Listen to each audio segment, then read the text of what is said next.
Joyous. Okay, it is picking up on my mic. Splendid. Excellent.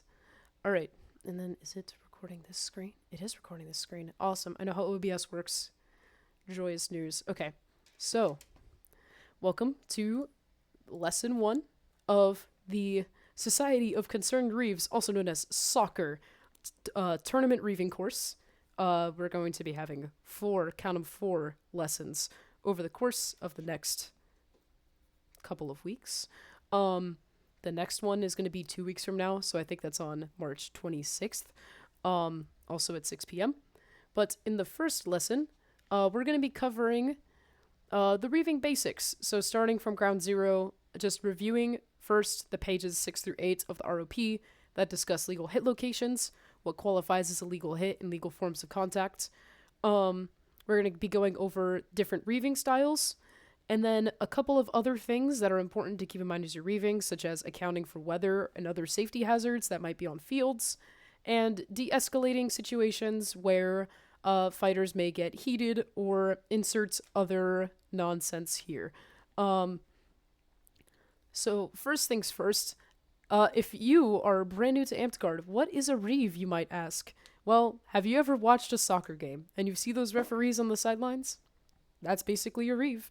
They're in charge of regulating play to make sure everyone's playing safely and that everyone is having a good time, people are taking their shots properly, whether that's in a battle game or in a tournament. We'll be covering battle game reeving at a later date because that kind of builds upon everything we're going to be talking about in the next few weeks. But first, for tournament reeving, there's a couple important things to keep in mind. First of all, just the basic combat rules of Amtgard. So if you look at my stream, you will see that there are specific hit locations that are legal hit locations in Amtgard. There are 5 legal hit locations: the left arm, the right arm, the left leg, the right leg, and the torso.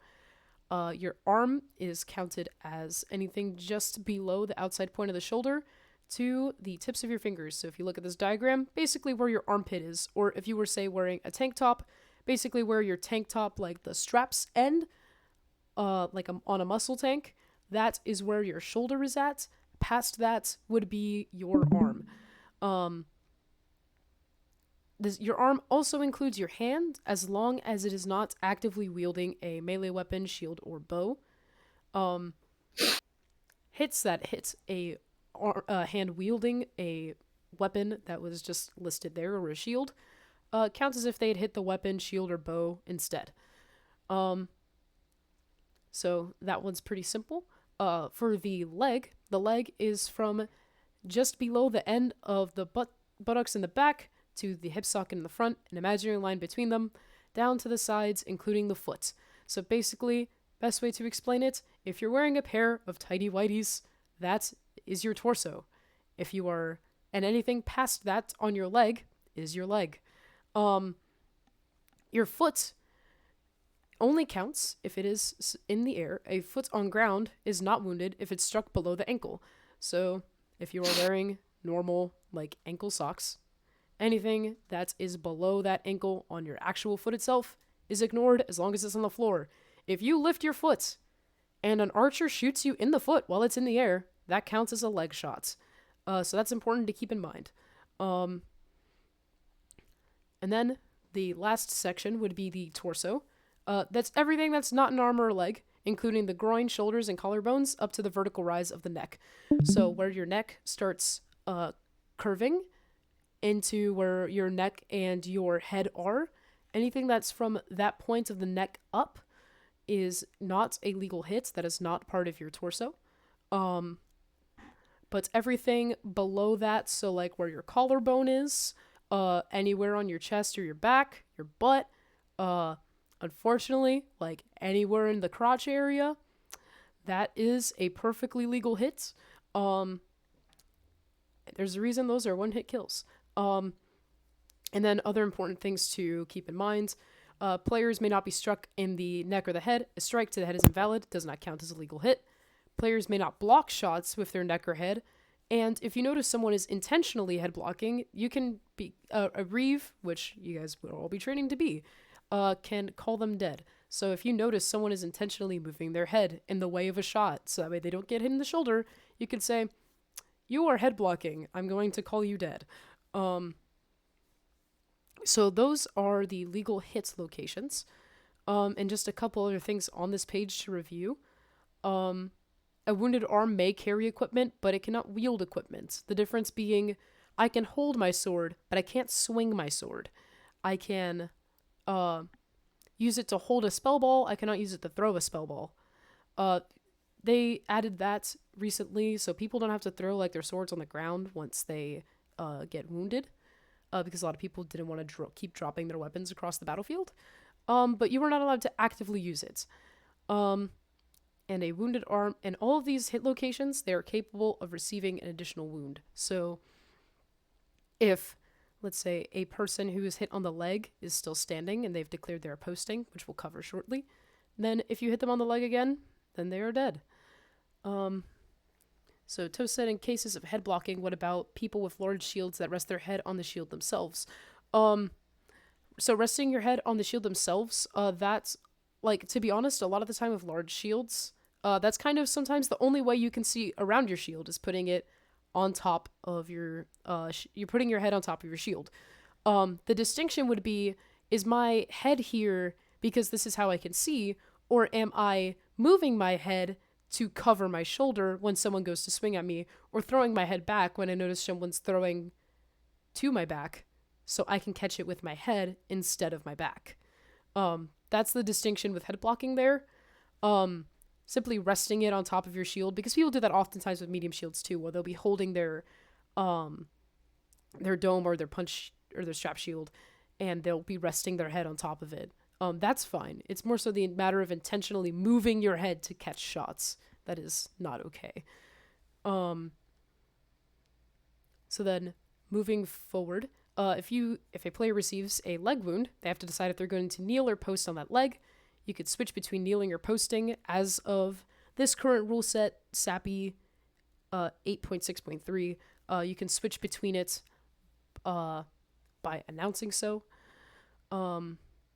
And as long as there are no living enemies between 20 feet, you can choose to kneel, and if someone is kneeling, whichever leg was wounded is now considered what we call a dead leg. That means that leg cannot receive more wounds as long as the knee is in contact with the ground. And then further on, posting is when you would, as soon as you would get hit on the leg, you would declare, like, I'm posting, which means I'm just standing upright. You can pivot on that dead leg. You can't move it. If you move your wounded leg to walk around, then that would be something that would get you considered as dead. And also a wounded leg, as you're posting, is capable of receiving more wounds. So you can, in fact, just get hit twice on that same leg and die, as opposed to when you're kneeling. One new thing that they added in SAPI was that you can hobble by dragging your dead leg behind you slowly as you are posting, taking no more than 1 step per second. As long as there are no living enemies within 20 feet, and you have to be announcing it, and then you must re-announce that you are posting or kneeling once people are within 20 feet, so that way they know that you are wounded. Does anyone have any questions on legal hit locations? For the most part, most of us has been playing for... This is not most of us' first session in Amtgard, so I know a lot of us are knowledgeable on legal hits for the most part. All right. Can we put a little more focus on where a legal hip is?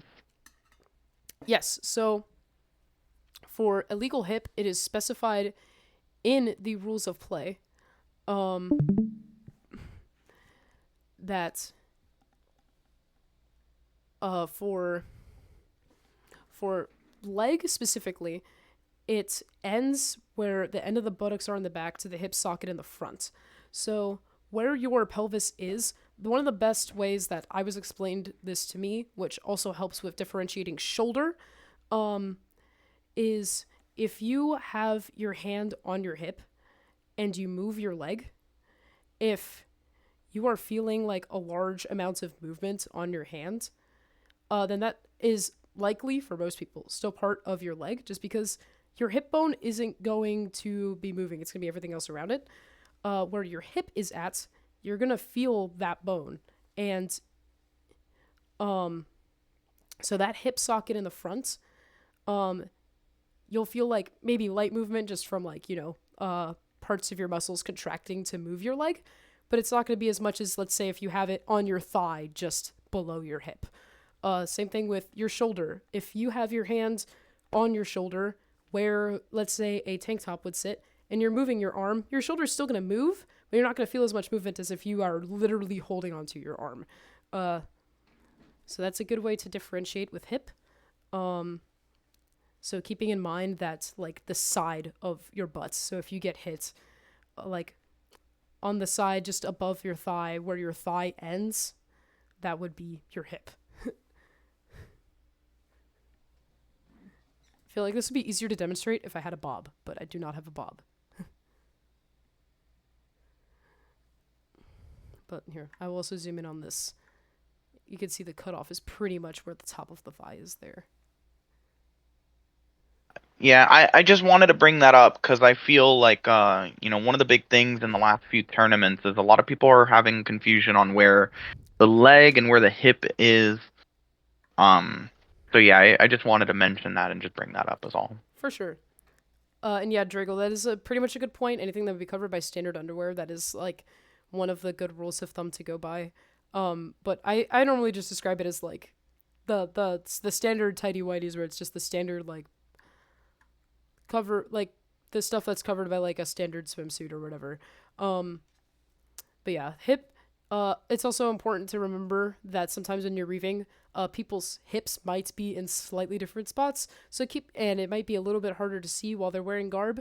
So keep that in mind as you're watching, because it's always something that can be a little bit more difficult to look for, especially if someone's wearing like really baggy pants. Sometimes it's a little hard to see where their hip necessarily stops and starts. So that's something important to keep in mind. Sorry, I had to let out a heinous burp, so I had to mute myself. So moving on, the next step would be talking about legal types of contact. Because, okay, now we know where we can be hit, but what can we be hit with? So moving into that, weapon to weapon contact is allowed, of course. So I use my sword, I hit my opponent's sword. I use my sword, hit my opponent's polearm. Any variation of that, that's fine. Weapon to body contact is allowed on valid hit locations using strike legal portions. Emphasis on strike legal portions of weapons. So if someone is using their sword and it's a regular standard Omni blade, which means it can hit from any angle, and they stab their opponents in the chest, that's fine. If the opponent is using a flat blade and the flat side of the flat blade, not the blade part, the flat hits someone, that is not the strike legal portion of that weapon, so that would not be a legal hit. Same thing with like polearms. For polearms, there's often the regular padding and then courtesy padding, which is the this is so you don't hit a bamboo cord to the face if I accidentally miss my shot on you portion of a polearm, which I could grab my polearm in the living room for in a moment. The strike legal portion, that's a hit. The courtesy padding, as we call it, where it's the so you don't get bamboo to the face, that would not be a legal hit because that's not the strike legal portion. Same thing with pommels. If you hit someone in the face with a pommel, it's not a legal hit. Body to weapon contact. Weapons may be pushed, swept, or otherwise manipulated with your body, as long as the weapon is not trapped or grabbed. So pushing or sweeping a strike legal surface results in a valid hit. So you will often see people do this in single sword, where someone will do what's called a hand block, where they may deflect someone's sword with their hand, so they take a wound to their arm to then throw another shot with their sword arm. So people will often do that, especially in single sword. That's where I feel like it's generally most common. You just cannot grab it. I can't grab someone's sword who's swinging at me so I can stab them, but I can swat it away with my hand. Weapon to shield contact is allowed. Shield to weapon contact. Shields may be used to deflect, move, or pin an opponent's weapon. So, of course, if someone swings at me, I can use my punch to kind of bounce it away. Or if I am running up on someone with a polearm, I can use my shield to help pin that. Shield to shield contact. Shields may be used to deflect, turn, or pin an opponent's shield, so long as the wielder of the struck shield is not being moved. Bashing a shield is prohibited. So, shield bashing, don't take your shield and literally punch it into someone. That's not cool. That's not okay. That's called shield bashing. Don't do that. But deflecting an opponent's shield, that's fine. Can opening an opponent's shield by just kind of nudging it open with your shield, that's fine. That's kosher. As long as you are not moving the person themselves. You are only to be moving the shield itself. And then, obviously, disallowed forms of contact. Body-to-body contact. Do not grapple someone. I know there are LARPs that do that. We are not one of them. Body-to-shield contact, not okay. Don't run into someone's shield. Not cool. Active shield-to-body contact is prohibited. So, aka, that shield bash where you punch someone's shield with your shield, not okay. Punching someone, the person, with your shield, also not okay. Passively using a shield to prevent someone's forward movements is acceptable, as long as body-to-shield contact, as long as it does not count as body-to-shield contact on the part of the recipient. So, if someone is, like, charging at you and they run into your shield, like, you're not going to get in trouble for that. Otherwise, active weapon to body contact using portions that are not the strike legal portion, such as, like, taking my pommel and swinging that at someone, not okay. Passively putting the shaft of your weapon in the way of blocking something, that's fine. And then forcing a player's weapons against them with your body or shield, aka I cannot use my shield to pin someone's arm and sword to themselves. That's not okay. Generally, don't move the other person with your shield or your own body. If you notice someone doing that, that is a situation in which I would suggest removing someone from the field and talking to them, because that is a genuine safety hazard. In general, don't touch other people unless it is the strike legal portion of your weapon. Don't touch people. That's weird. And then this is definitely one of the most important parts of this section, the inflicting wounds section, because now that we know, all right, this is where I can get hit. This is how I can get hit. But did that hit really hit? I'm going to grab my dagger for this section real quick. Shit, where's my dagger? Oh my god. Hold on. I will be back in 2 seconds.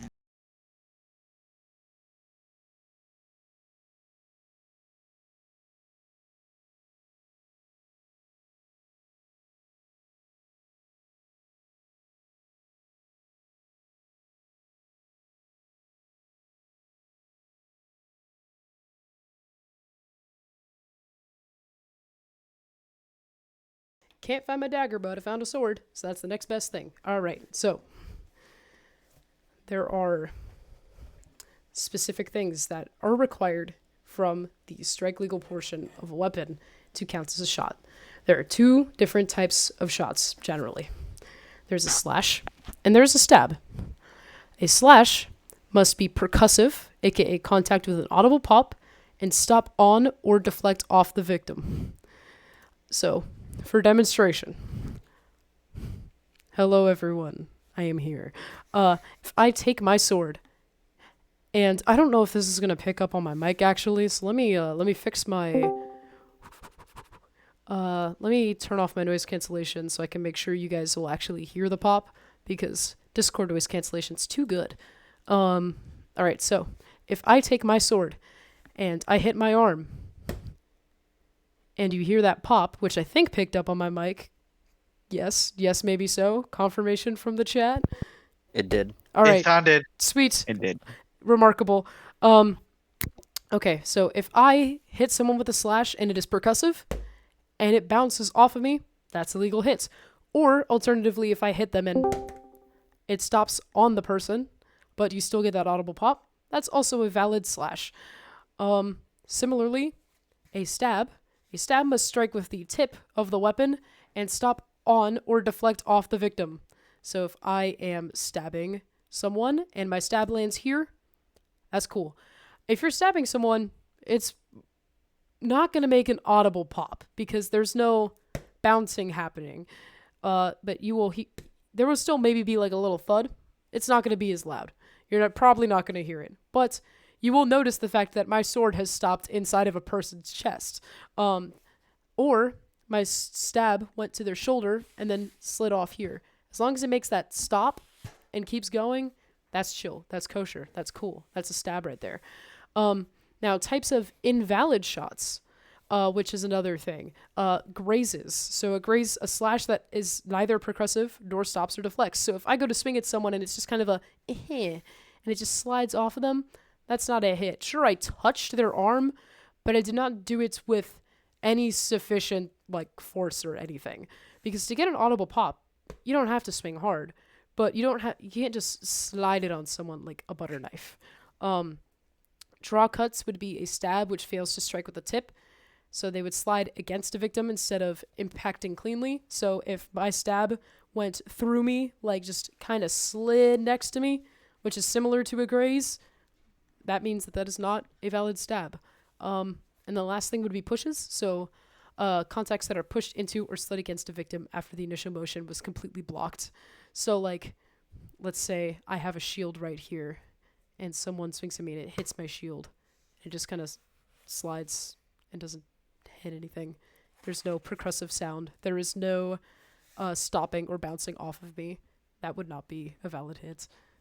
So now that we know how to properly inflict wounds on our victims, the most important thing to also remember is, of course, the amount of wounds you can take before you're dead, which are either any 2 wounds or a wound to the torso. So if you revisit this, 2 wounds to any of these limb locations, does not have to be 2 on the same one, can be 2 on any location, or 1 wound to the torso. So if someone hits me in the arm and then my arm again, I'm dead. My arm and my leg, I'm dead. My arm and my torso, I'm dead. Just my torso, I'm dead. So this will all kind of compile together into the important things that you have to know when you get into reeving. Because of course, if you don't know what a valid hit is, how are you going to tell someone fighting in a ring whether their hit was valid or not? And then other important little notes are that if it only strikes, like, for example, garb or carried equipment or armor, it wouldn't count for specific reasons unless the shot is engulfing, which does not matter for purposes of tournament reeving. Or if the said items blocking it would have struck a combatant otherwise.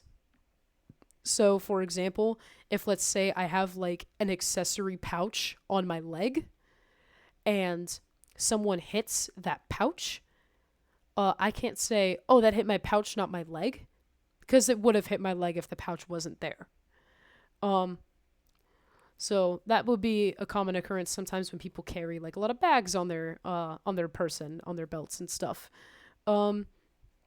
Their belts would not count as blocking that. It would just count as an extension of their torso, because most people, of course, wear their belts on their hips. So far, does anyone have any questions before we continue into combat etiquette?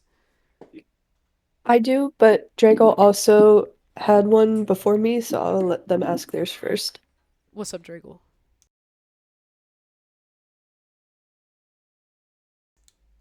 Also, Drago, I don't know if you were intending to speak. I can't hear you, so if you wanted to type out your question, that's chill too.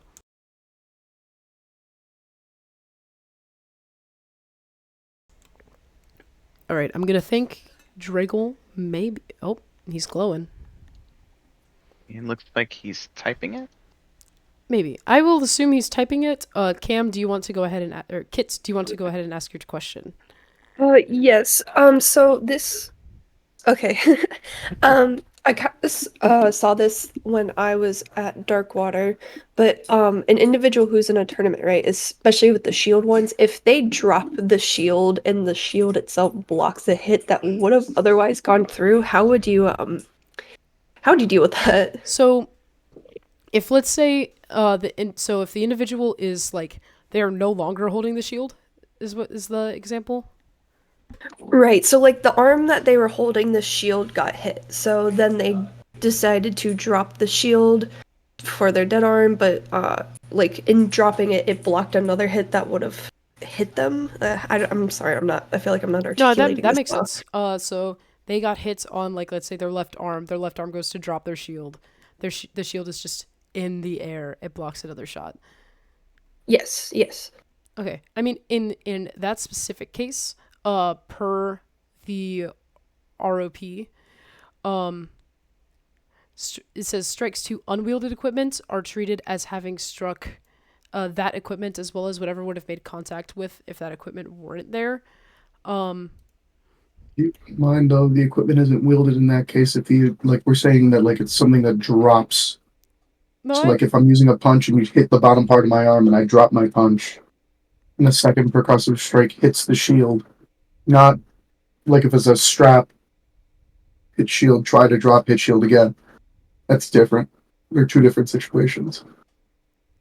Yorg. So like I was getting into from reading this section, where specifically they cover it. So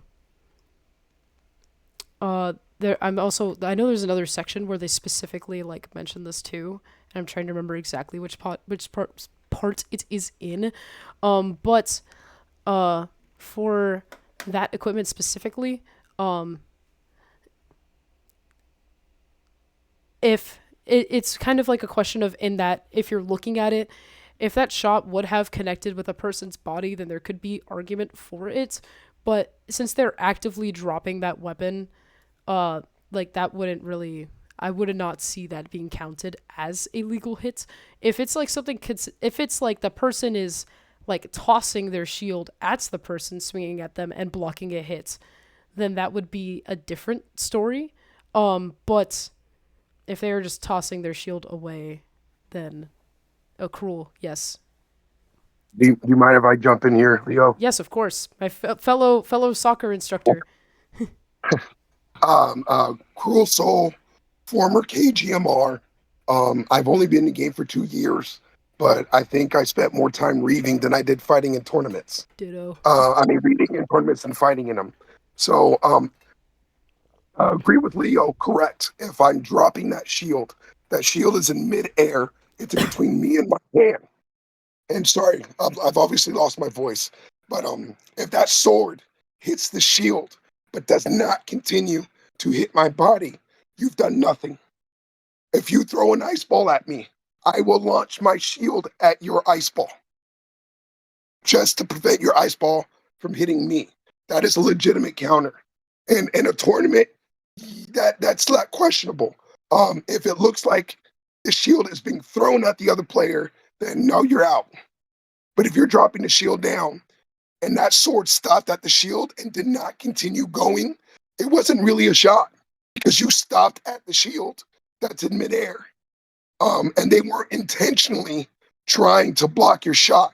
But if I see an intentional block, if they're throwing the shield in between them and the fighter, then I am going to count you dead because you purposefully threw it in a tournament. In a battle game, I would actually probably look against it. But that shield acts like protection unless you're still carrying it. If your arm is still touching it, you're dead. If you let go of it, it wasn't on purpose, you're still alive. Yeah, and then also to just forward another point from page 17, point 11 that Sidolphus sent. It can be tossed in a manner that keeps it relatively perpendicular to the ground. While in the air, it's considered a terrain effect, so not a part of the person's body. And it may not be tossed into another player or their wielded equipment. So that's the distinction of, am I actively throwing my shield at my opponent's sword so this hit doesn't hit me?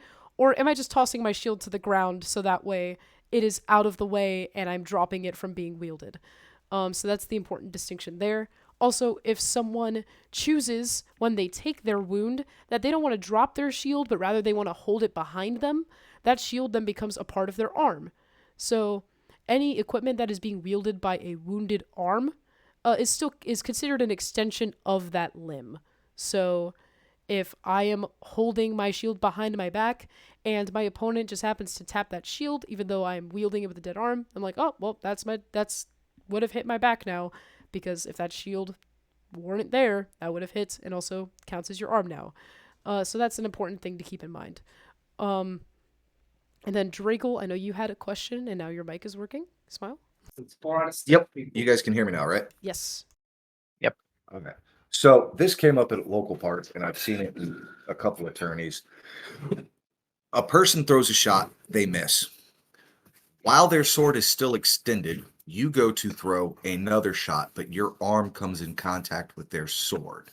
Do you take a wound to your arm? I have seen it called both ways. Sorry, can you slightly repeat that real quick?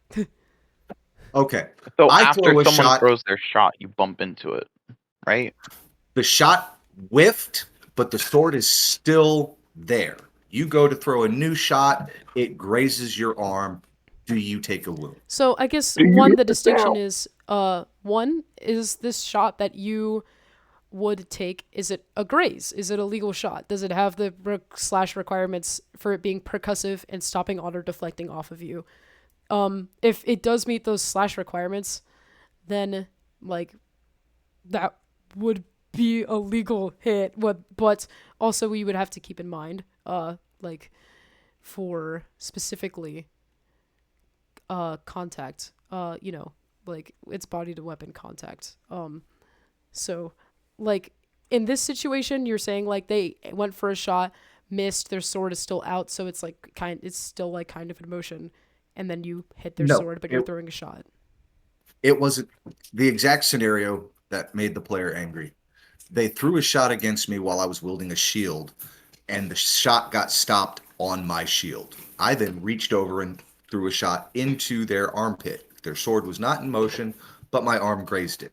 They Yeah. went, I've been called, that would have taken your arm. I've been told by Reeves at Kingdom, yada, yada, yada. Something like that happens. The arm is dead. Yeah, I guess the distinction is like whether it is a like actual legal hit, because if you're describing it as a graze and it was a graze and it was neither percussive nor stopped or deflected, then that wouldn't be a legal hit because it's just not a valid shot. So that would be the important clarification there. So when I'm reeving and you get into, at this point, we're talking about semantics because all of this is going on in a millisecond, half a second, quarter of a second. It's boom, boom, boom, boom, boom, boom, boom, boom, right? And we're all processing at different speeds as well. So while you have that going on, just for the site of the Reeves, the other unwritten rule, I mean, no, it is written rule. The other written rule in the ROP, if you got to ask and you're in doubt, get out the ring. You know what I mean? No, I'm not even talking about an active shot. I'm talking about any part of your body touching their weapon. No audible pop, no strike thrown. You are moving on the Answer your battlefield. question You right graze a there. weapon. No audible pop. Yeah. That's a huge, Then that's huge factor. The time you start getting rid of the audible pop is when you start looking into stabs, because you're not going to get an auto pop with that. But usually you get an audible comes with the stab, and you know that stab went through. So I would for the concept of a reeve, because that's what we're trying to do here. Audio is a huge factor. And if I'm sitting here and I'm your reeve, and I look at you and tell you, hey, you got to take that shot, and you're like, hey, that wasn't a designated shot. That was me moving my hand. I still heard an audible pop. I don't know if this guy flicked his Rick backwards, and I couldn't really see it because this, once again, all in a millisecond. We're not the NFL. We don't have slow-mo cameras. We don't get to stop the time and review. We don't have all that available to us. Yeah. So if I hear an audible pop, guess what? I saw what I saw. I heard an audible pop. That's a death. If you want to talk about that later, we could talk about that later. But there should be intent behind a shot. So just as you described, sword sitting on a shield, and my hand rubs across it as I hit shoulder, which one you're in motion. you lost your arm, you're still going to get your shot. He's dead. At worst, you lost your arm. I don't know what they're arguing about, anyways, but I wasn't there, so I don't know. No audible sound, no obvious intent. It's not a shot.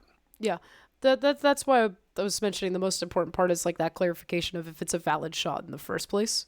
Because if it's not a valid shot, then there's no argument to there being a wound. But regardless, I've lived and died by this since I started, and I know that a lot of Falling Fire has taken this to heart, and like Sid said in the chat from Chop, just make the most honorable call you can in the moment, clarify later, because realistically, we are hitting each other with foam swords. And there will always be another opportunity to get back in the ring and to clarify things, and it's honestly one of the things that you're going to want to keep in mind as both a fighter and a reeve is keeping morale up in general. Especially like when there are situations which we'll cover later where you might have to de-escalate like fighters who may be angry or upset. I also know that Fable has a question, so if you want to go next. I would like to go after Fable. I had a question about earlier part where you mentioned if with sword and board you take someone's arm, they have to drop the shield, or sorry, they don't drop the shield, but they essentially consolidate their sword and their shield on one arm. And you mentioned that the shield essentially becomes a part of the arm. So if you hit the shield, right, that is essentially taking the arm. Is that what you meant? So for that, the distinction between if someone, let's say, gets hit on like their arm that's holding their shield, and they put their shield in their unwounded arm, in addition to their sword, so they're holding their sword and their shield in the same unwounded arm, that's fine. Mm-hmm. What I was clarifying is if I get wounded on my left arm and I continue holding my shield with my left arm. Okay, understood. Yeah. Okay. I think I had some confusion there. Okay, so then if you have you're just down to one arm and your one arm has your sword and your shield on it, the shield is an active shield shielding your arm still. Correct? So like if your arm is unwounded, shield functions as normal. If your arm is wounded, then realistically you are then holding equipment that's like wood. It falls under this part here in combat notes section 1. So like shots that only strike garb, armor, carried equipment don't count unless the blocked blow would have struck the combatant otherwise. So like if I'm using a shield in my wounded arm and it gets hit, and that's like a shot that most likely would have connected with my chest or my shoulder, then that shot would still count. But I want to make sure I'm understanding. So like if I get armed on that shield arm, for the whole duration of me holding the shield, dropping the shield, and it hitting the ground, I'm treating it the same as I would if it were a dead arm, where whether I'm holding it or whether I'm dropping it the whole time, I'm still taking the limb if I get hit a second time. If you are, let's say, let me visual. So let's say I am using this sword. Someone hits me on my arm with this sword. If I choose to not drop it, and then I say hold it like this next to me instead of dropping it, because I don't want to drop my sword on the ground, and someone hits my sword here, where this would have totally hit my hip, that's still a shot. Because realistically, this shouldn't be here because this arm is wounded. Mm-hmm. If I get wounded on my arm and I drop my sword and it's still in, then this is just now the terrain effect, like we were mentioning earlier, where if someone is dropping their shield in a fight because they wounded their arm, then then that shield just becomes a terrain effect where it's just now an object. It is not connected to you anymore. While you have contact of the equipment, it is an extension of your body. Put it. That I believe that's the best practice to have it in your head. If you get wounded in your right hand, no matter what equipment you're holding, if you stay holding onto it, it is an extension of your body. And now that shield is a wounded hand. That sword is a wounded hand. Once you let it go, It is not an extension of you anymore. Got Unless it. Yeah. somebody swings that sword, hits that shield, and it would have hit your hip if that shield wasn't there. That's the only time they're going to look at him like, hey, that would have killed you if that shield wasn't there.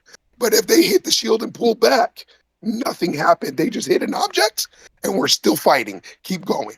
So touching it, Just you and me, it's an Leo? extension. Not touching it, it's not a part of you. May I chime in just You're a doing small thing? phenomenal, Leo, by the way. Wait, Yeah, what? you are kicking this. Can I chime in I really said quick just on you and something? me, or is everybody else over in For you remember Eric, I mean Discord? Fabi, when we were talking about this with great weapons, that if you get hit in an arm while you're trying to make a shot with a great weapon, but you aren't able to get that arm Squirel's off on as you're making the swing, it doesn't count as a valid so, shot. a lot of the people are Consider on the this in the Discord right same now. like vein, So here, where let me go that ahead and dead screen share arm to you from now where we're at. creates weird situations And if you want to catch where up it on can the cause you a other second wound stuff if you haven't dropped that I was equipment. already discussing, Especially then, like if you the keep a videos can weapon be close posted by afterwards. that would impede a shot, it's just extending the hurt box. The only difference you need to keep in mind is that non-wielded I mean, I equipment can try to and go wounded over to arm Discord. holding equipment, Just I don't they're use Discord very different. often. They result in similar Yeah, it's things, but it's very, very distinct. For non-wielded old. weapons, this occurs regardless if you're wounded or not. And I'll try to If reiterate Krewl'Sol the has a question so now weapon that you're on the stored Zoom on so his that you hip can hear the using question a and the sword answer. frog, and I shoot him with an arrow and that sword stops it, the strike goes Well, let me through, just try it to go hits over Krewl'Sol, Discord and real wherever quick. he is wounded, he's All right. wounded, and the I'll weapon leave is and come back broken if I have as to. of the newest Alright, sounds playtest. So it's Correct. just... Now, mind you, how often are we going to see this in tournament reeving? Hardly fucking ever. Nobody's running around like carrying a second sword on a sword frog during a tournament. But that situation would end up happening in situations like, for instance, great weapon tournaments. Or someone hits you in the arm while you're throwing your shot, or just before your shot is in motion. So your shot isn't considered valid, and you have to now worry about you getting hit there. Or like sword and board, if someone fucking like loops up and arm snipes your shield arm somehow, and then hits the same arm again with secondary combo, yeah, you get fucked for that. It's silly, but it can happen. Okay, so Oh, I had.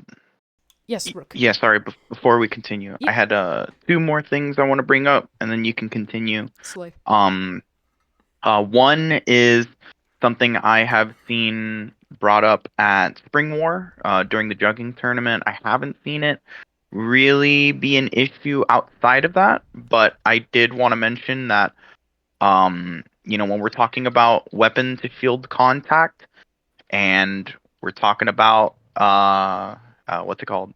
Great weapons. The whole weapon is the weapon and is a legal hit zone. So Yes. one thing I've seen encouraged, and this is not something I see in Neverwinter, is to use the to hold a wide grip with your sword, with your weapon, and shove with the center if you're being pressed. Now, I don't think this is something we should encourage in battle games, because I think that's like, it's not safe. I understand it's something that people do, like, in that tournament setting. And again, this is an Inner Kingdom. This is once a year. It's like a lot less frequent, but You're talking about I like think half it's worth sorting? it. Hold on. Because I know what you mean. Like you wide grip, hold on to the blade. You wide grip and you shove with the center of your pole rather than the tip of it, so that you push someone back. It's like half sorting. Is everyone understand? Yeah. Yeah, pretty much half sorting, so you can just shove someone back. I know it is in the rule book technically legal, but I just want to mention that for any Reeves, that like it's still something that we should be discouraging people from doing in general battle games, just because it's not safe. Agreed. And after that, I was gonna talk about Dragel's question earlier, because I was asking for clarity, but I already forgot what it was. What was your question earlier, Dragel? Knots, which is a measure. Hitting a weapon that's not moving with an arm. Which is Somebody throws a shot, the sword Yes. stops and doesn't. Thank you. Yeah, that's something that's happened to me like plenty of times, and like, I like I understand the honor call. And I usually lean on that for almost every situation. But like that's one of those where it really is a gray area because it's not like, it's not dishonorable to say like, I made contact with your sword that stopped moving already, but you know, there wasn't really a pop, there wasn't like a bounce. It was just I'm making contact with you, right? Like I I just feel like that's still not clear to me. Like, are we still taking shots if like the sword's not moving, but like I'm moving into the sword? I mean, I mean, that wouldn't be a shot because it's not like a valid shot, like Krewl'Sol mentioned earlier. If it doesn't have the requirements to be a legal shot, then it mhm, wouldn't inflict a wound. So, because if it doesn't have the pop, then you would look into, oh, well, was it a stab? Well, did it strike you with the right, tip and stop on you? No, then it's not a stab either. So, That, okay, like Leo said, literally by definition, that is a grace. yeah, There's okay, no intent and no audio. No intent and no audio. That's not a shot. yeah, Just keep in mind, though, guys. Please keep in mind. This is why reeving is hard. We're seeing this so fast. This is happening so quick, especially people like you, Rook, who's an experienced fighter. Um, so we're watching all this. We call it. You guys should have a chance to turn around and say, "Hey, that sword wasn't moving. I believe that was a grace." And this is that at the time that is a hard call for Reeve to make. There is going to have to be a slight margin for error. But if you have this in your mind, and a lot of you, because that's Drago and Rook now, two people out of this room who have experienced this firsthand, you're going to have that experience. You're going to know what to look for and how to push on. So try not to take a Reeves call, and when they call a hit on something like that, don't take it to heart. Don't take it like personal. And we're all part of the Reeves job is to keep that tournament running, to keep the mhm, people moving. And when we see shots like that, we can't take too much time. But if it's clear and distinct, if it's obvious what happened there, it's not a shot. It's a graze by definition. okay. It's not necessarily something that's happened to me at tourney. It's mostly just been at practice, but I always like I'm flabbergasted when it happens. Like I don't know what to call. I don't know what's happening. Like how did I get here? yeah. But yeah, that's it for me. That's all I There's had. there have been times I have called death on that and had somebody like Goose or what's his name, Ballast, tell me no, and sit there and argue with me in the middle of a fucking tournament. Yeah, No, I've no, had this don't happen take. to me at Kingdom Weapon Master. I was fighting Walkman in Flow, and he, I guess, got like a slight. He got like a graze on me, and I immediately called dead. And he was just like, "No, absolutely not." And then he proceeded to kill me in the next like 10 seconds, anyways, because we reset. But still, like that. Acknowledging grazes are, in fact, they happen sometimes. As long as you Yeah, remember what qualifies a legal shot, then you should be Yeah, good. just I having think on also it, having right? input from the other fighter is helpful too. For Like, sure. like did you feel like that was valid? Like, did you feel like my shot was in time? Questions like that are also helpful. Yeah. So, And oh, you Hardquire. you should never take what a Reeve says as a personal attack against you to begin with. I mean, I've Reeved for 20 some odd years. It's not a personal attack on you as a fighter. It's just, this is what the call is. You can disagree, but I would not disagree to the point of getting up into somebody's face Yeah. when it comes to a Reeve. All right. So, if no one has any further questions on this section, we're going to move into the last section for today from the ROP specifically, where we're just reading out of here for combat etiquette. Which this is honestly, in my opinion, objectively one of the more. This is like one of the most important sections because like all of it is very important, but especially this section because this is the section where people are going to be we're covering people getting frustrated and when things go wrong, how to handle the situation properly. Because the first thing we're talking about is handling equipment. Never handle anyone else's personal property without first having their permission. As simple as that. If someone didn't give you permission to hold their sword, don't hold their sword. If they didn't give you permission to use their equipment, don't use it. That one's very simple. For the next section. Sorry, guys. Oh, you're good. For the next section with calling your shots. Whenever you are dead, announce it immediately and clearly. A player who does not declare their death promptly will likely be struck again. I know all of us have experienced this probably multiple times. I know I have, especially when I was Or get first lit up fielding. anyway. Sorry.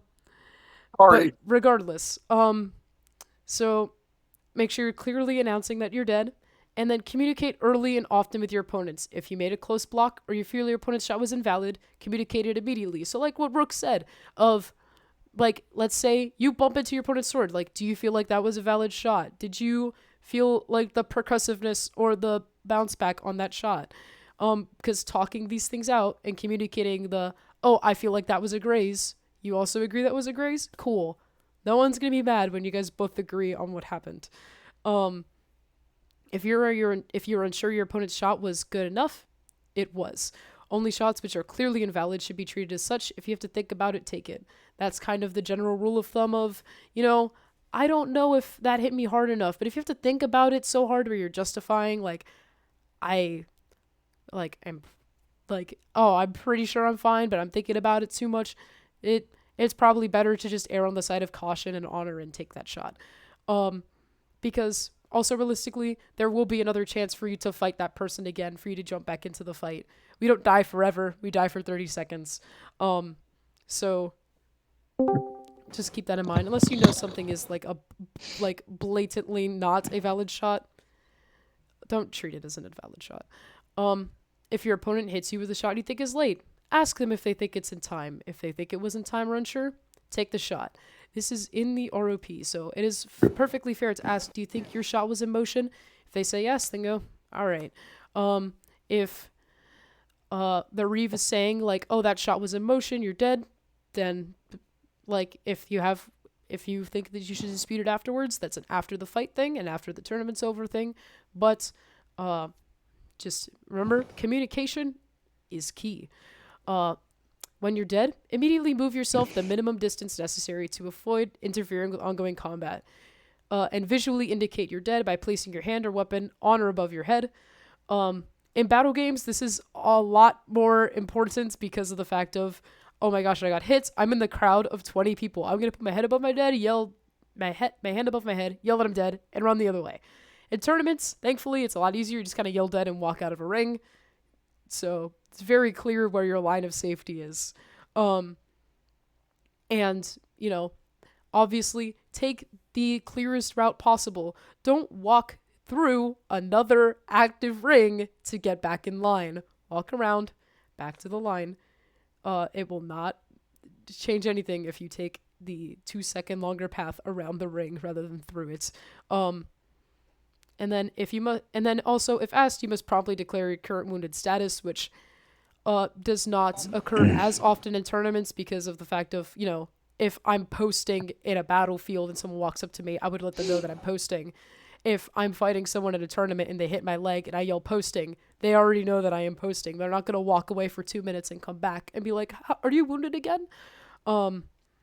So that section, pretty clear. Communication is key. Make sure you're loudly communicating with people when you are hit. If you think that a shot was a graze, that when you become dead. Of course, just communication is key. And then for delivering shots to other people, you do not call shots on other players unless you are reeving or the player in question asks your opinion. AKA, if I swing my sword at Krewl'Sol and I hit his shoulder and I go, hi, I hit your shoulder, that's not cool. If I am the Reeve and I see Krewl'Sol get hit on the shoulder and for some reason Krewl'Sol doesn't take it in this imaginary scenario, then I say, Krewl'Sol, that hit you on the shoulder, you're dead. He goes, okay, because I'm the Reeve. Or if Krewl hits me on the shoulder and I ignore it for some reason, and Krewl goes, hey, did that hit you on the shoulder? I'm like, you know what? Yeah, I think that did hit me in the shoulder. You're right. I'm dead. Which goes into the second bullet point here. If you have an issue with the player not taking a shot you believe connected, ask them about it politely and directly in the form of a question. If you're not satisfied with that response, bring the issue to the Reeve. So if Krewl hits me in the shoulder, I don't take it for some reason. Krewl goes, did that hit you on the shoulder? And I go, I don't think it did. Then Krewl looks at the Reeve and goes, hey, Reeve, did that hit Leo in the shoulder? And they go, yeah, 100%. I go, all right, it hit me in the shoulder. I'm dead. And I walk out of the ring. If an opponent takes a wound from you from which you do not believe is a valid shot, tell them not to take it. If they insist, let it go. So for those examples where grazes happen, if I take a grazy shot from Krewl and he goes, oh, that was a graze, don't take it. All right, cool. My arm is back. Or if I just go, nah, it was definitely fine. It's okay. That definitely hit me. Krewl's not going to keep fighting me over my arm. It's fine. If you hit an opponent with a shot that was late, immediately let them know not to take it. Which, honestly, that's something that I feel like, at least in Neverwinter, I've seen a lot of people be really good about for the most part. When I'm swinging at someone, they kill me before, and my shot is no longer in motion, or, they kill me, I accidentally throw a shot afterwards, and I'm like, wait, that was late, don't take that, ignore that, I was already dead. Good honorable things to do where you're communicating with your opponent. Again, notice how communication's super important. And then if you strike an opponent in the head or the neck and derive combat advantage from it, stop fighting and allow them to recover. If necessary, back up to the point of the shot and resume the fight. So this is one of the trickier things because, of course, if I'm fighting someone, and this happens often too, there are two scenarios I see all the times in tournaments where, one, there are two people fighting. Someone gets hit in the head. They say head. They clearly are not bothered by it. They're just letting you know your shot was invalid because you hit me in the head. We're going to keep fighting. And they keep going. Obviously, your opponent did not need time to recover, and you didn't derive a combat advantage from it because they're still fighting you actively. Then cool. They're letting you know that shot was invalid because they hit me in the head. If you're fighting your opponent, and let's say you accidentally clobber them in the ear, their ear is ringing, they go head, and they're actively, reeling from it, then this is when you take a moment to pause, let them recover and recuperate, and then once you guys are both ready, resume combat. Similarly, if you derive combat advantage from it, if I hit someone in the head, and then I immediately hit them in the shoulder, and they are still reeling from that headshot, obviously I'm getting an advantage because I hit them in the shoulder because I clocked them in the head. That is when you would stop fighting to allow them to recover. Does anyone have any questions on this section before we go to the last part with safety? Sounds pretty self-explanatory to me. The only thing I would say is to my participants, while you're communicating in a ring, keep it short, keep it quick.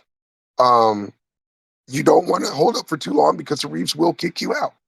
So, for instance, like we said earlier, I have an interaction with Leo. Was that a graze? Do you agree that was a graze? Right? Okay. Yep. Leo, did I catch anything there? No? Okay, go. That's it. Keep going. Because if you hold out too long, and I'm telling you, Reeves are going to start pushing this more. If you hold out too long, arguing with each other, they're going to kick you both out and keep that line moving. I've only had to do it once. I know they were thinking about doing it at this last event on one or two interactions. And I am going to push them to keep doing it. Because the rule of the game is if you got to ask for too long, take the shot and go. Somebody's not taking something. So just keep that in mind. Try to keep short. Battle games, you have a little bit more because there's a lot more going on. But tournaments, you got to keep the flow going. As a Reeve, you're going to keep that in your mind too. So try not to sit there. I know we want to be as nice and as helpful as we can to our fighters. But as a Reeve, just kind of what our society is for, your job is to keep that moving. If nobody has an answer, get rid of them both. You get rid of them. Oh, that's a shot. Go. You have to make a definitive answer and move on. I know some people are afraid of that, but that's what's part of being a Reeve. That's part of the communication. And then we'll learn from there. Later on, you'll develop those eyes and know where those shots are coming. And it'll be a little bit easier to call those things. Yeah, and like Chop said in the chat, the victim decides the severity of the headshot. So let's say, for example, one of my first ever tournaments, I'm fighting with someone, we're going at it. We're both legged. We're fighting sword and board. They accidentally clobber me in the ear. My head is ringing. We pause because I'm very obviously like, all right, I need time to recuperate. Versus sometimes, let's say, sometimes I see Elidibus fighting in the ring. He gets hit in the head. He's like, okay, head, they keep fighting because he's unfazed. To him, there's no severity to it. He just got hit in the head. No big deal. I do that a lot too. Yeah, and that happens all the time where you'll be fighting, you get hit in the head, you just declare, I got hit in the head, so that your opponent knows it's not a legal shot, but it was not severe to you. Versus other people, it will be more severe depending on where they're hit. Also, because like if you get clocked in the eye, it doesn't matter who you are, you still got hit in the eye, you're probably gonna need time to recuperate. So if anyone, I see people typing, so I'm going to wait and see if they have any other questions before it moved into this next section. Tolerance is subjective, is different for everyone. Exactly. Okay. So.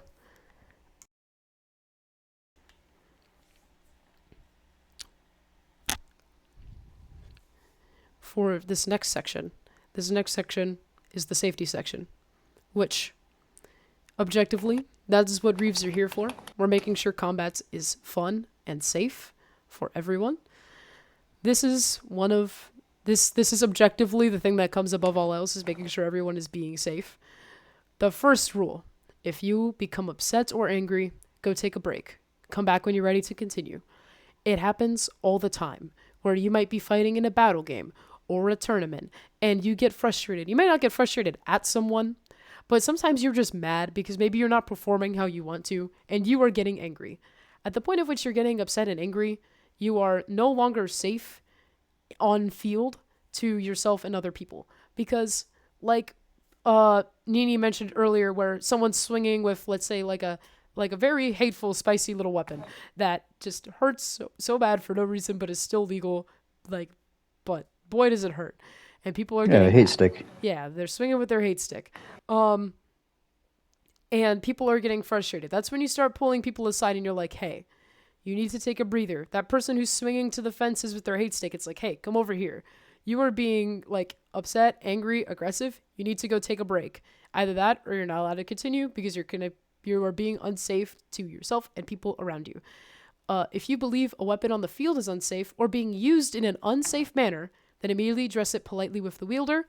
If the issue persists, then address it with the champion, reeve, or park official. This is important because, obviously, if a weapon on the field is unsafe, like maybe it became damaged afterwards. I've seen in a tournament someone's sword literally snap in their hands. Or other cases where it was fine when it went on the field, but it's been fighting all day and suddenly it's just not as safe as it was when it went on the field. And that's when you discuss it with the person using it and get it rechecked again. Or also the distinction if it's being used in an unsafe manner. Because a pole arm in the hands of someone who knows what they're doing and knows how much strength they're supposed to swing with, if I am swinging at someone with a pole arm with my little self, I am most likely, as long as I'm using it properly, not going to be hitting someone in an unsafe manner. But if it's someone who's big and stocky and has a lot of force, has a lot of ability to put force behind their weapon, then when they are swinging, if they are swinging to the fences and unsafely, then they are using that safe weapon in an unsafe way. So then that's when you address it with the wielder. Also, to anyone who has joined and not signed in, please type your sign in the chat so I can put those in later. Thank you. So section 3, if you become injured on the field, immediately inform any player engaged with you and remove yourself from the field of play. If you need assistance removing yourself from play, notify a nearby player or reeve. I think that one's pretty self-explanatory. If you break your leg, tell everyone, yo, back away. My leg is broken. Pretty sure the screaming of an agony is going to let everybody know. I also do want to ask that you stay muted unless you have questions. Smile. Oh, my bad. My bad. If a player becomes injured in your immediate vicinity, move yourself a short distance away and continue to play. If the injured player appears unable to leave the battlefield or otherwise requires assistance, then remove yourself from play to offer assistance. Under no circumstances should a player attempt to stop the field of play because one person has become injured unless it's necessary to provide for the safety of the injured player. So this is something that comes up all the time where it comes up a lot more often in battle games than in tournaments, but can still obviously happen in tournaments where someone becomes injured and there's a commotion of like a bunch of people also running around. The entire field doesn't have to stop, but what a Reeve might do is walk over and say, all right, back away from this person specifically, just keep it healthy at least like 10 feet away from them. Preferably like 20 feet, but keep a healthy distance away from them to where they're not going to be in any line of combat or any risk of getting hit. And obviously, if you notice someone's been on the ground for a little too long, offer them help. Just being a good and decent person, offer the obviously injured person help. I feel like that should kind of go without saying. Obviously, don't move someone without getting their permission, but just check if they need help. If a situation is absolutely necessary, to notify nearby players of a safety situation which requires them to stop play, then the player recognizing the situation should loudly announce safety to get the attention of nearby players and direct them away from the situation. If you have to stop the entire field of play, you should loudly announce emergency. All players must avoid safety incidents while continuing play, and all players must immediately stop play and cease moving until an emergency incident has been resolved. So, like earlier, if let's say someone twists their ankle and they're sitting down, they can't move for a bit, I might call a safety and direct everyone like 20 feet away from this specific person. If there is something like major going on, then I might declare emergency so that way everyone stops. We can get these people off of the field and get them the help they need. And then once that's resolved, play resumes. Because ultimately, people's individual safety comes before comes before continuing to play the game. Because if people are actively getting injured, then obviously they're not going to have a good time playing the game, or just won't be able to. Does anyone have any further questions on the safety section? May I make a point from one battle game Reeve, having to deal with this a lot? That was a thumbs up. I was drinking water. Got it. Please, I ask you guys to do this shit a lot, and it still kind of happens. Don't scream hold when these kinds of things happen. Scream like, hey, call safety, call for a Reeve. Let me handle it first to see if we can get it done. If it's something that, would not impede the flow of play, something that might not impede like an entire situation and throws the whole game into chaos. If dude's leg is pointing in the opposite direction, sure. But normally we don't tend to have injuries that heinous. Common sense, people. Appreciate it. All right, so if anyone has any questions on the safety section, let's see. I haven't seen any yet. And yeah.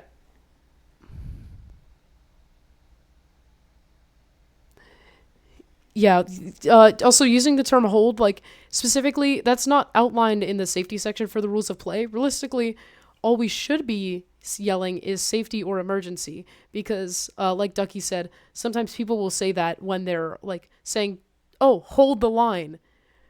People will just say that in combat often. So, yelling safety or emergency directly tells everyone, hey, this is an active medical thing. Stay away from this.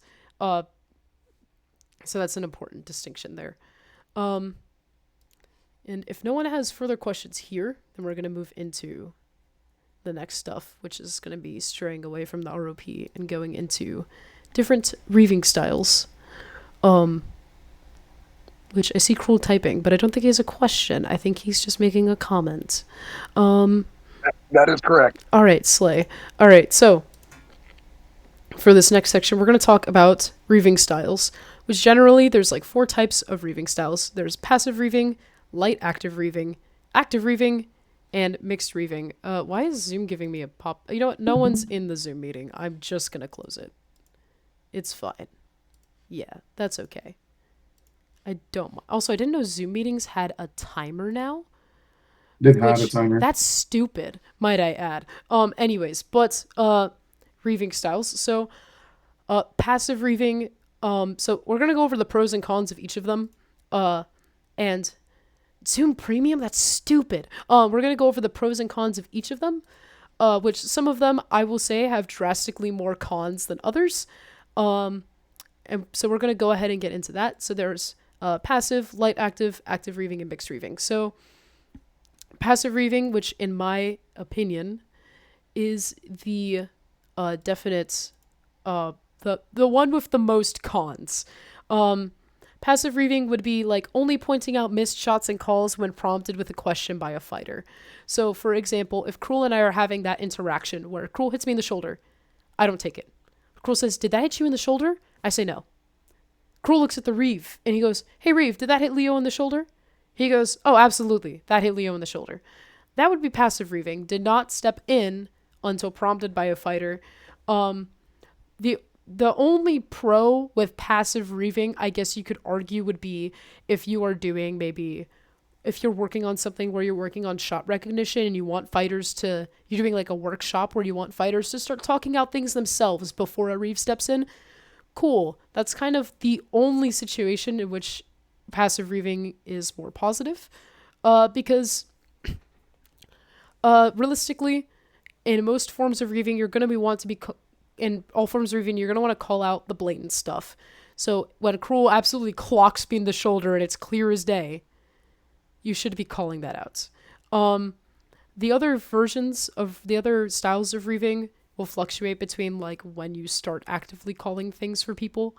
For example, if we move into like light active reeving, you might question shots that you see but call out the blatant things.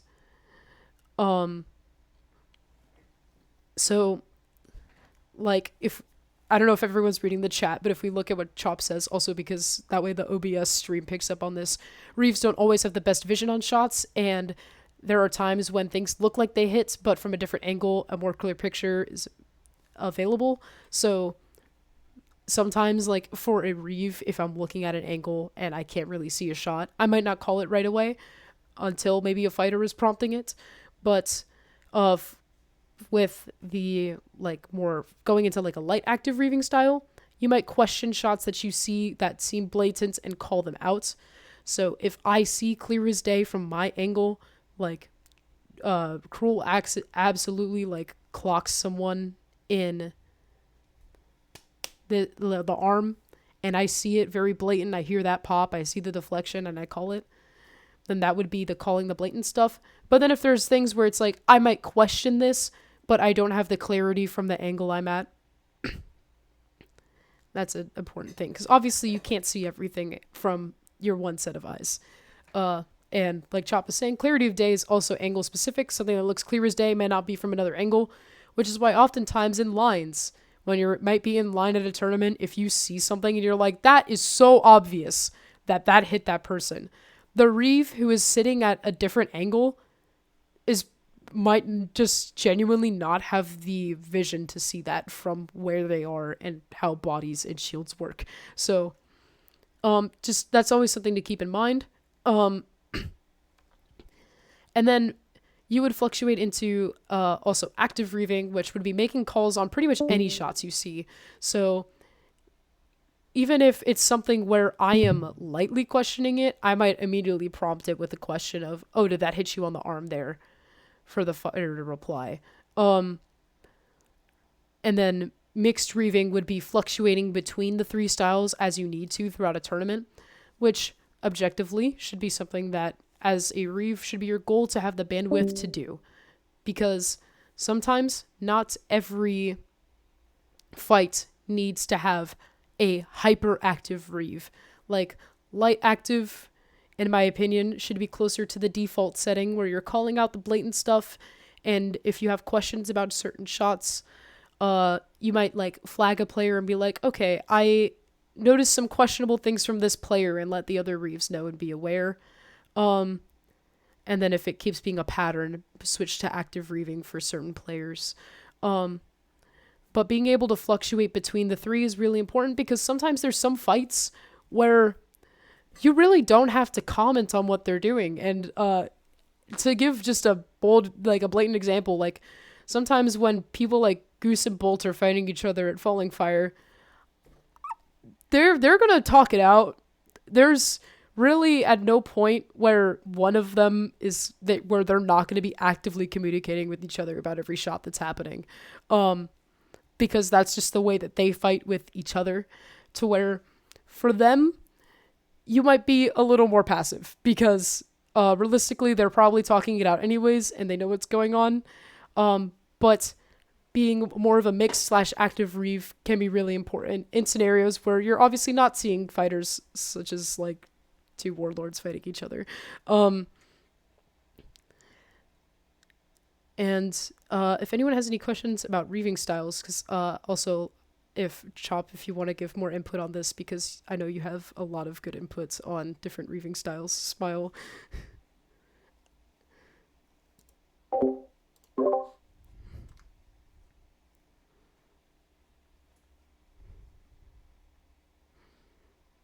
You can give it verbally if you want, or you could type it, either way. Reeving styles? Yarg. Hello, can you hear me? Yes. You're just asking for clarity on mixed, is that right?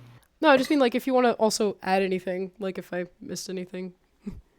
No, I mean, I would say that I think the one thing about mixed reeving styles, moving between passive and active reeving, is that kind of the positive thing about passive reeving is that our game is based on honor, and by being passive, you give the fighters the opportunity and the stage to be honorable, to engage their honor in combat, which active reeving doesn't really allow. Both have their pros and cons. Active reeving, on the other hand, is something that fighters, particularly in a tournament, if they feel that people are less than honorable in their shot calling, may respond positively to active calling when it's done to others, but not necessarily when it's done to them. So kind of a shifting tides, what I've kind of implemented over these last several years is a mixed style which moves between being passive to begin with, right? Allowing and assuming that our players are going to be honorable, but keeping an eye out for just poor shot calling, questionable shot calling, so that and sharing that information between our reads, so that as patterns emerge, we can respond and shift to a more active style to accommodate or to kind of resolve those issues as they arise. If that makes sense. I mean, that's kind of like the big thing between those styles for me, at least. Yeah, for sure. I was like, I know that you have a really good wording on this that I feel like I'm not hitting right now. So, but yeah, with all these reeving styles, of course, also as you become more confident in your ability to reeve, it will feel more natural switching between these.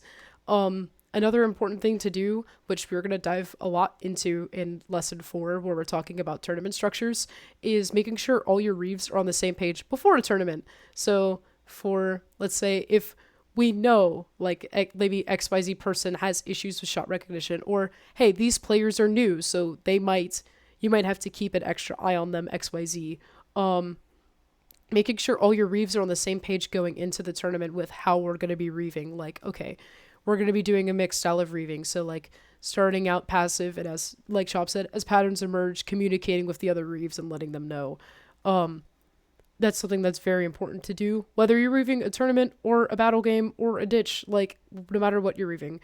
Otherwise, if no one has any other questions to go into like the last two things, which will just be general like safety hazards / accounting for weather and de-escalating scenarios.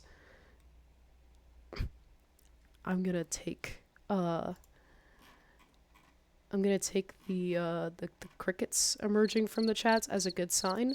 And we're gonna move into accounting for weather and other safety hazards. This is something that actually, I don't remember who it was. Someone messaged me about this. I think it was Teo ? From Darkwater.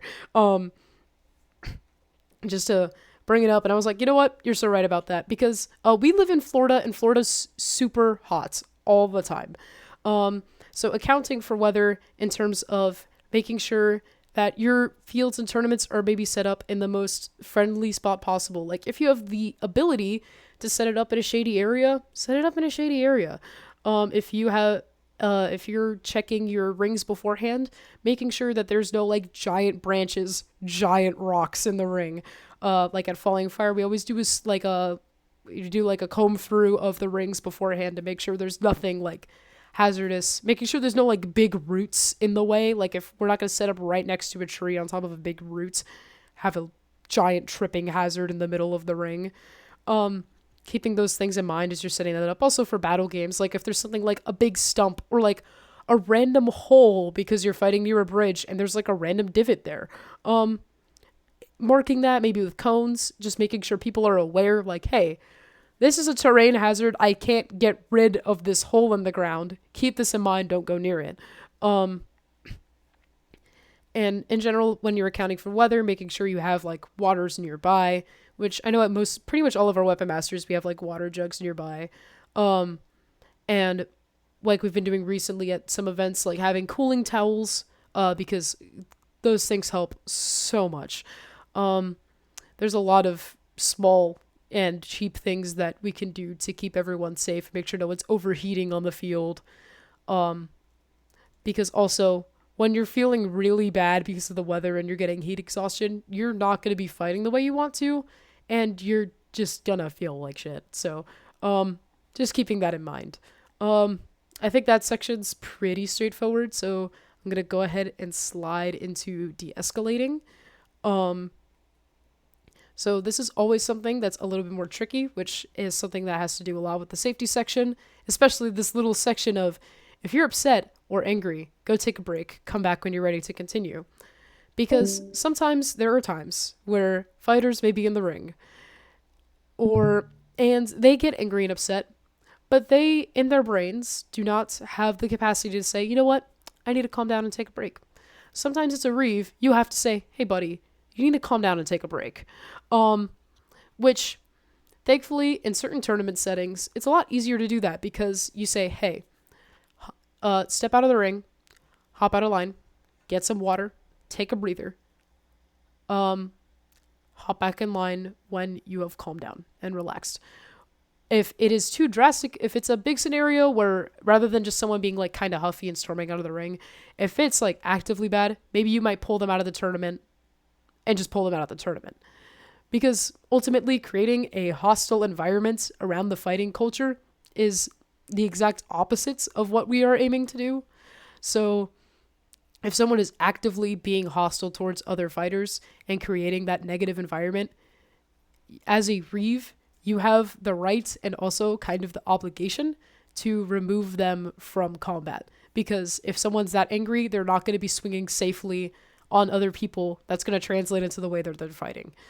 So de-escalating these situations, honestly, most of the time it works where you tell someone, hey, you're out of the ring, go drink some water, cool off for a second. I will check in on you in like a couple minutes.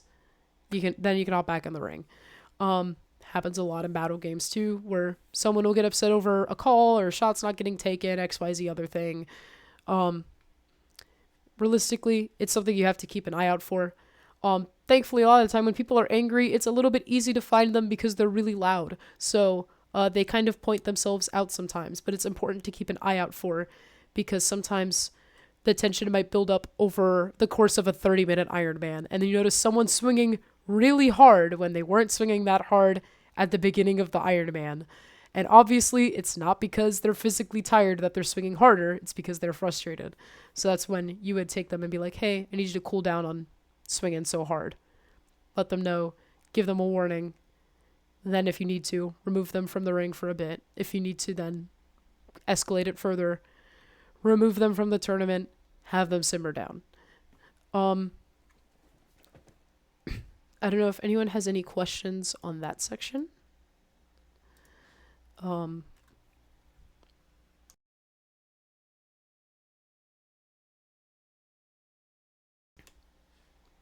Crickets. Perfect. All right. So, that is pretty much everything that I had planned for lesson 1. So at which point I'm just going to open up the floor to general questions. But before everyone starts asking other questions, then I will remind everyone that the next class is going to be on March 26th, which is also a Wednesday, and also at 6 p.m. And in that one, we're going to cover single sword and flow fighting. So there will be sample videos where we're going to watch videos of, like, really some slow fights, and then some live fighting and other sparring. So that way you guys can see visually, like, okay, I recognize that there were hits like here and here. And you guys can get more used to watching live combat from a Reeves perspective.